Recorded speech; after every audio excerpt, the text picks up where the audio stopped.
Major weather patterns, which have been largely unchanged for millennia, are beginning to show the impacts of climate change. The western drought and dozens of major forest fires, as well as flooding in the east, are all painful demonstrations of the reality of the climate crisis. For more, let's bring in CBS News meteorologist and climate specialist, Jeff Berardelli. Jeff, first off, how unusual has all of this extreme weather been?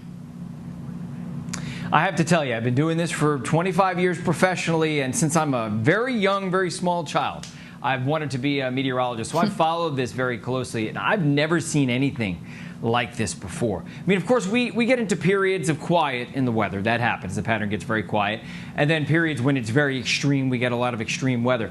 But I can't recall a situation where for a couple of months at least, if not longer, we've seen repetitive, incessant, relentless extreme weather, not just in one place, but all across the globe, and not just one type of extreme weather like just heat waves or just fires or just floods. We're seeing everything happen almost simultaneously across the globe. Well, as we mentioned, fires are burning in the west. The smoke has impacted air quality across the country. Explain more about how heat waves and droughts are impacting fires and what we can expect in the years to come. So in just about every case this season, when we've seen a heat wave, it's been followed by bad wildfires. We saw that in British Columbia, right? That Pacific Northwest heat wave that even in today's warmer climate is a 1 in 1,000 year event. And before global warming, it would have been a 1 in 150,000 year event, to give you an idea. Well, right after that, remember the town of Lytton, I think it was called, in Canada, Lytton had high temperatures that broke records 3 days in a row. And then on the fourth day, they had a fire that was so big that 90% of the town burned. So anytime we see these these heat waves, we tend to see these elevated fires, these more intense fires. That's what's happening across the Mediterranean right now, where places like Greece, Italy, Sardinia, Turkey especially, we have hundreds of thousands of acres that are burning. And at the same time, we have record-breaking high temperatures. In Greece, we are very close to an all-time record high for the country. And so where you see these heat waves get more intense, and that's the case with climate change, they're becoming a lot more intense. That heat wave in the Pacific Northwest defied logic even for meteorologists and climate scientists who expected this to happen. You tend to see these horrible fires. We're seeing it in British Columbia, and that smoke is making its way across the United States, especially when the wind blows in that direction, and we're seeing it all across Siberia right now. Jeff, some of these dry areas, particularly here in the west of the U.S., have experienced flooding as well. Can you explain how this is happening? Yeah, so a warmer atmosphere, so climate change tends to intensify the water cycle. So we're seeing this drought in the west, which is the worst we've seen in generations, if not thousands of years across the west. And it's because when you warm the atmosphere, it extracts more moisture from the ground. It evaporates more moisture from the ground. At the same standpoint, when you tend to have weather systems that kind of bring together or congregate moisture, there is just simply more moisture available in the atmosphere. Because remember, more of that moisture evaporated from the soil, right?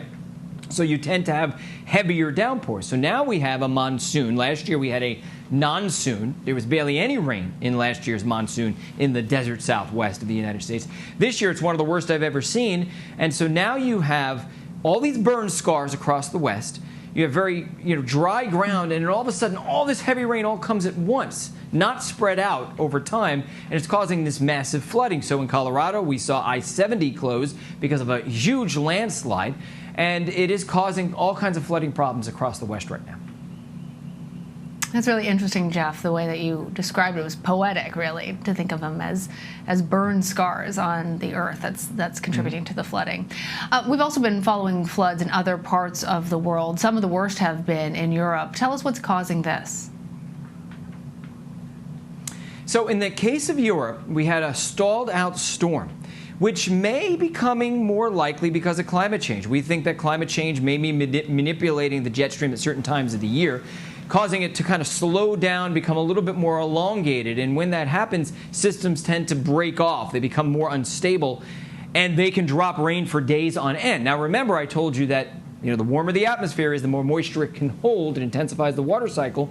So a storm that's sitting there for days with more moisture available is going to dump a lot more heavier rain. So it's kind of a 1-2 punch from climate change there.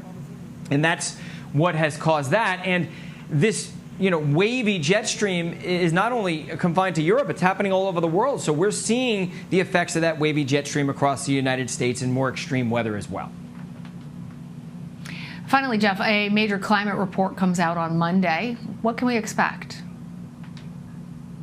So this report, put together by about 250 volunteer scientists who've spent hundreds of hours each for the past 3 years or more. This is a major report. It's probably the most major report in around 5, 6, 7 years, because it's the official climate change update, which is basically a summary of the science to date and what the newest information is in the climate science world.